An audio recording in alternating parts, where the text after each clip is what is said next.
Assalamualaikum warahmatullahi wabarakatuh. Alhamdulillahirabbil alamin. Wassalatu wassalamu ala asrafil anbiya'i wal mursalin wa ala alihi wa ashabihi ajmain. Amma ba'du. Alhamdulillahirabbil alamin. Bersyukur kepada Allah Subhanahu wa taala yang senantiasa memberikan nikmatnya kepada kita. Sehingga nikmatnya yang luar biasa ini, ya, Imam Al-Ghazali menyebutkan, kalaulah seseorang itu berada di padang pasir yang tandus, yang panas, ya, bahkan ketika itu tidak ada satu benang pun yang melekat pada tubuhnya, kehausan dan sebagainya, maka ketika itu manusia hendak menghitung nikmat Allah, la tusuha, tidak akan bisa menghitung nikmat Allah berikan. Apalagi kita dalam kesempatan ini masih dalam keadaan sehat walafiat, berada di rumah walaupun kondisi lockdown, tetapi insya Allah kita tidak kurang rezeki-rezeki, ya, untuk bisa berbuka, untuk bisa makan dan sebagainya. Sementara mungkin ada saudara-saudara kita di tempat lain yang berada dalam kesengsaraan, berada dalam kelaparan, berada dalam kesusahan dan sebagainya. Maka mari kita senantiasa bersyukur atas nikmat Allah berikan kepada kita, apapun masalah kita, kondisi kita, seolah nikmat Allah Subhanahu wa taala tidak akan pernah putus kepada kita. Ya. Kita tidak akan pernah bisa sanggup untuk menghitung nikmat Allah Subhanahu wa taala. Salawat salam tercurah kepada Rasulullah Muhammad, salam para sahabat dan orang-orang yang senantiasa istiqomah dengan nilai Islam hingga yaumil akhir. Dalam kesempatan ini, tema kita adalah tentang nuzul Quran. Allah Subhanahu wa taala telah berfirman di dalam surah Al-Baqarah, ya, ayat 185 yang berbunyi, A'udzubillahi minasyaitonirrajim. Bismillahirrahmanirrahim. Sahru Ramadan allazi unzila fihil Qur'an hudal linnas wa bayyinatin minal huda wal furqan. Sungguhnya Allah menurunkan Al-Qur'an pada bulan Ramadan.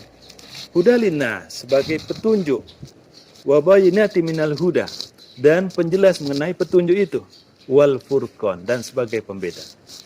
Jadi Al-Quran diturunkan oleh Allah di bulan Ramadan, dan ini merupakan juga satu keutamaan di bulan Ramadan. Ya, Al-Quran Allah turunkan untuk kita umat Nabi Muhammad SAW itu di bulan Ramadan. Kemudian Al-Quran itu diturunkan lagi kepada Nabi Muhammad SAW dengan dicicil lebih kurang 22 tahun, ya, lebih. Ma'asyiral muslimin yang di Subhanahu wa taala, bil khusus ananda siswa-siswi SMP Al-Hasanah, Allah Subhanahu wa taala menurunkan Al-Qur'an ini sebagai petunjuk, sebagai pembeda. Artinya kita berkewajiban untuk betul-betul mempelajari Al-Qur'an. Cara membacanya salah dengan metode qiraati, ya. Subhanallah, selamat bagi anak-anak yang sudah khatam, yang belum tetap semangat. Kemudian nanti akan ditingkatkan lagi. Kita harus memahami, mentadaburi, membaca tafsir, sehingga kita tahu pesan-pesan Al-Quran.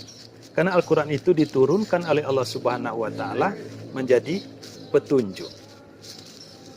Kemudian setelah kita paham tentang Al-Quran, insya Allah kita akan paham tentang perintah-perintah Allah. Maka kita akan mengamalkan dengan pemahaman yang benar, dengan yakin, dengan sungguh-sungguh, karena telah memiliki ilmu yang Allah turunkan. Petunjuk yang Allah turunkan itu Al-Quran. Maka itulah kewajiban kita. Yang keempat, setelah kita membaca Al-Quran, memahami Al-Quran, mengamalkan Al-Quran, maka kita juga harus mengajarkan Al-Quran. Baik-baik kamu adalah yang membaca Al-Quran dan mengajarkannya. Bulan Ramadan adalah bulan yang luar biasa. Allah lipat gandakan pahala. Subhanallah. Satu huruf, bukan lagi satu kalimat. Dalam Al-Quran, Allah lipat gandakan pahalanya. Apalagi di bulan Ramadan ini. Masya Allah. Orang yang belajar Quran terbata-bata, itu Allah berikan 2 pahala. Pahala membaca Al-Quran, ya, dan pahala sungguh-sungguh belajarnya. Maka siapa yang belajar Al-Quran walaupun terbata-bata, tetap mendapatkan kebaikan yang luar biasa. Allah Subhanahu wa taala juga sangat mencintai orang yang senantiasa dekat dengan Al-Qur'an, membaca Al-Qur'an. Maka di bulan Ramadan ini menjadi kesempatan terbaik bagi kita untuk dekat dengan Al-Quran, berinteraksi dengan Al-Quran. Al-Quran memiliki paling luar biasa ketika dibaca di dalam sholat. Maka bagi kita semua, anak-anak semua, subhanallah yang sudah menghafal Al-Quran, juz 30 sudah rampung. Ada yang sudah 2 juz, 3 juz. Bahkan ada yang sampai 10 juz. Subhanallah kalau itu kemudian diamalkan di dalam qiyamul lail, ya. Karena sebaik-baik membaca Al-Quran itu di dalam sholat. Ya, membaca Al-Quran itu baik, pahalanya luar biasa berlipat ganda. Lebih baik lagi ketika dalam kondisi wudhu. Lebih baik lagi ketika dalam kondisi sholat. Maka salah satu rahasia sholat itu tidak terasa berat. Sholat itu bisa malam sampai sepanjang malam adalah karena yang dibaca adalah ayat-ayat Al-Quran yang dihafal yang panjang-panjang. Ya, bagi yang belum hafal banyak bisa membaca dengan mushaf Al-Quran yang besar.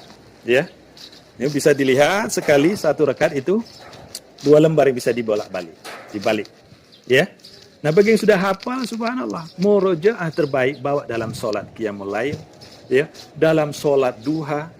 Maka ini adalah kesempatan yang luar biasa Allah berikan kepada kita. Maka dalam memperingati nuzul Quran ini, tentu kita di bulan Ramadan ini harus kembali kepada Al-Quran. Insyaallah, ya, amalan Al-Quran, dan bulan Ramadan ini bulan terbaik bagi kita untuk mendapatkan kebaikan-kebaikan dari Al-Quran. Mudah-mudahan Allah Subhanahu wa taala merahmati kita dengan kita dekat kepada Al-Quran, ya. Mudah-mudahan insyaallah kita akan menjadi pribadi yang soleh, ya. Jadi orang-orang yang menghafal Al-Quran. Nanti insyaallah Al-Quran juga akan memberikan syafaat kepada kita. Dan Al-Quran ini adalah mukjizat terbesar Nabi Muhammad sallallahu alaihi wasallam. Ya, mudah-mudahan mukjizat ini yang tidak diberikan kepada nabi-nabi lain yang bisa kita saksikan kebesarannya hingga saat ini adalah Al-Quran. Jadi ini adalah mukjizat Nabi Muhammad SAW terbesar adalah Al-Quran yang diwariskan kepada umatnya dan bisa dilihat dan diamalkan. Mudah-mudahan Allah merahmati kita semua. Subhanakallahumma bihamdika, asyhadu an la ilaha illa anta, astaghfiruka wa atubu ilaik. Assalamualaikum warahmatullahi wabarakatuh.